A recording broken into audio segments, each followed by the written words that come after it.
Daniel? Daniel, are you all right? I don't know. I feel like I'm in a tunnel or being dragged backwards. This is really, really strange. Don't worry, Daniel. That was Custard. It's the eye of the storm. Whatever it wants us to see, it's close.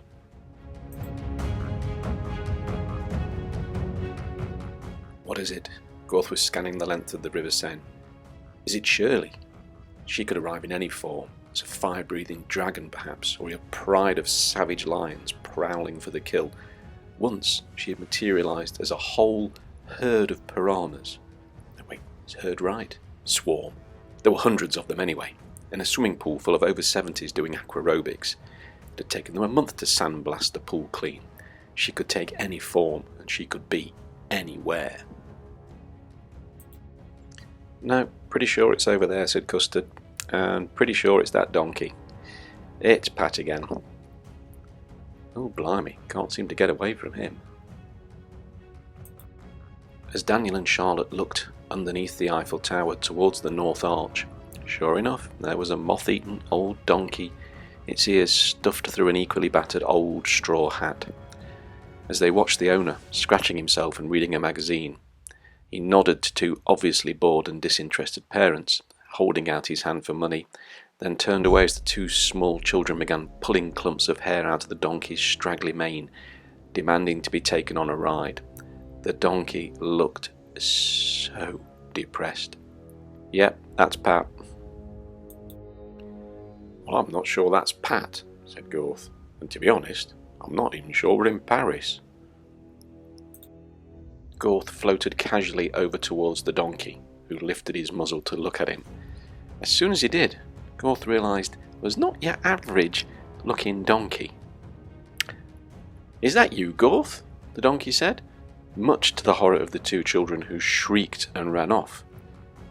Certainly is, said Gorth. The question is, though, is that you, Pat? Certainly is, said the donkey proudly. I've had a bit of work done.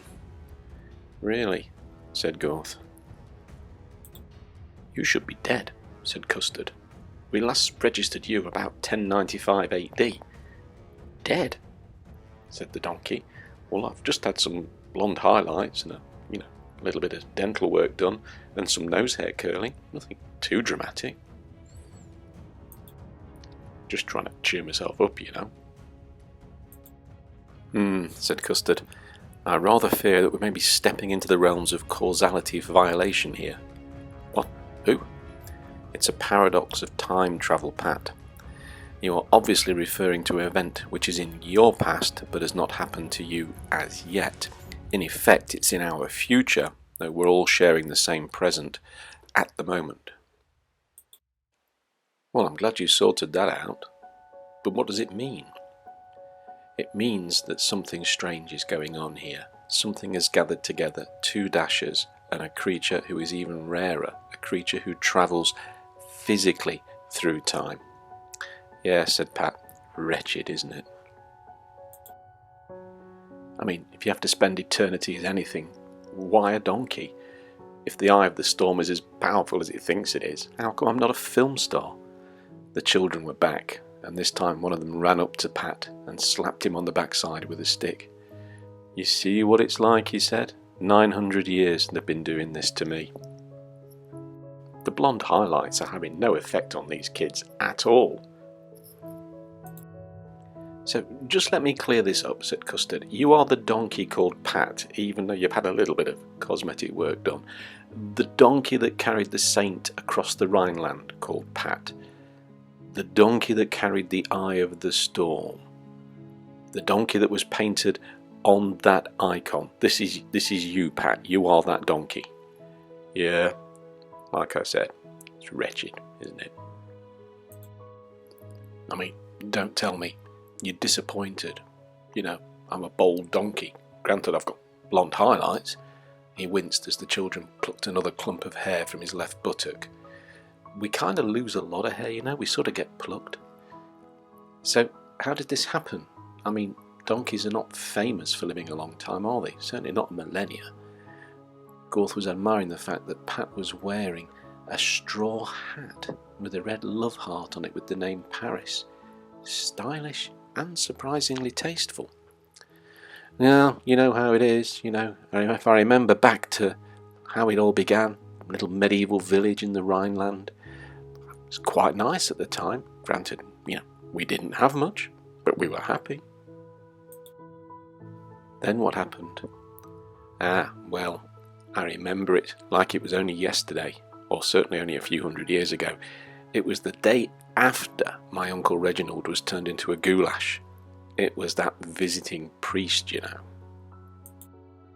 Because of him, I've outlived everyone I ever knew, everyone I ever ate hay with as a foal, seen several empires rise and fall, learned Greek, then learned English, studied for my Masters in Computer Games Programming, and then what happens?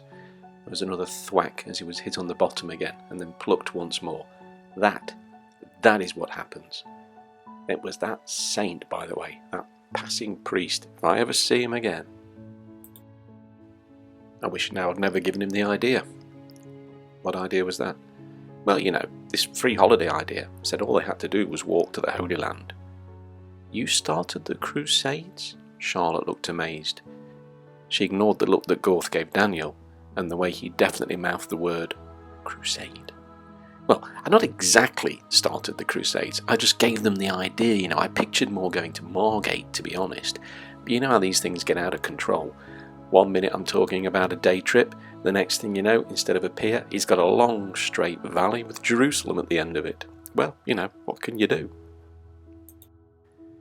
Anyway, turns out none of them knew how to get there, so I sort of gave them the idea, basically, go down the valley, cross over the mountains, don't worry about maps, don't worry about passports, changing money, that sort of thing, it'll be fine, go straight on, and you'll get there. And this saint, he took this advice from a talking donkey, did he? Offered Gorth. Although you have to admit you've got novelty value. A talking donkey in 12th century Germany. Do you have any idea what would have happened to us? Well, offer of a nice picnic. A nice barbecue with all like, with me on the steak. So I said, look, let's find an angle.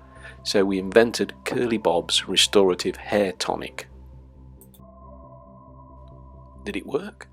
Gorth was already looking in the pannier the donkey was carrying. I mean, have you got any left? Does it work on fur? No, it doesn't work at all. It's just Vimto mixed with mud. That is why we were beaten up twice, tarred and feathered once in Hamburg. Trust me, Germans don't like curly hair. Hair straightening then? Well, we did that next. Honest John's Miracle Grow and Pointer. Honestly, the things you have to do when you haven't got a proper trade. Well, did that work? No, they burnt the wagon in Bremen. We were left with half a sign and a bottle of perm solution. So then what happened? The half a sign we had left was the middle bit. As we rode towards Worms, we suddenly realised we'd attracted a crowd who did not want to beat us up. They were following a sign that said, John's Miracle. Charlotte was ahead of them all. Exactly. Before we knew what we were doing 5 cut and blows a night, and the crowd kept on getting bigger. The only problem was they kept on asking us what the miracle was and who was John. Now she was getting cross again. That was the flaw. So we had to do something. Siegfried became John. That's the priest, of course. The miracle became a week in the Holy Land, not Margate, once a year, of your choice. Timeshare? Charlotte was amazed. The greatest movement of people in the Middle Ages? The greatest series of wars for a millennium? Because you invented timeshare? Yeah, and we never got paid for it. You never got paid for it because you never actually had anything to sell, you fraudster. Well, yeah, there was that. That is a bit harsh, by the way. Anyway, after that, things started to get a bit out of hand. Really. And all these people who wanted to get to the Holy Land, yeah, well, they were nothing if not persistent. What happened to them? Well, like I said, we had no real idea where the Holy Land was, although I had heard from a friend in the patisserie business that if you walk to Hungary and turn right... So, is that what you did? Yeah, except that Siegfried, John, went a bit Old Testament on me. Started believing the whole story, spouting fire and brimstone, took 11 wives, that sort of thing. Tell me, Pat, that was custard. Did you get as far as Turkey? Oh, yeah. It was in Asia Minor, on the road to Antioch, when it actually happened. Pat seemed to take this in his stride, that there was a disembodied voice coming out of Gorth's sleeve. But then he'd seen a lot in the past 1,000 years. What happened?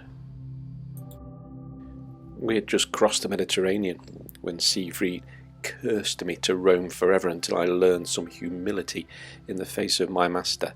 He said, "You're so stubborn, you'll probably live forever." He was right. So he was a holy man. Oh no, it was the golden globe that he found. That was what gave him the power he had.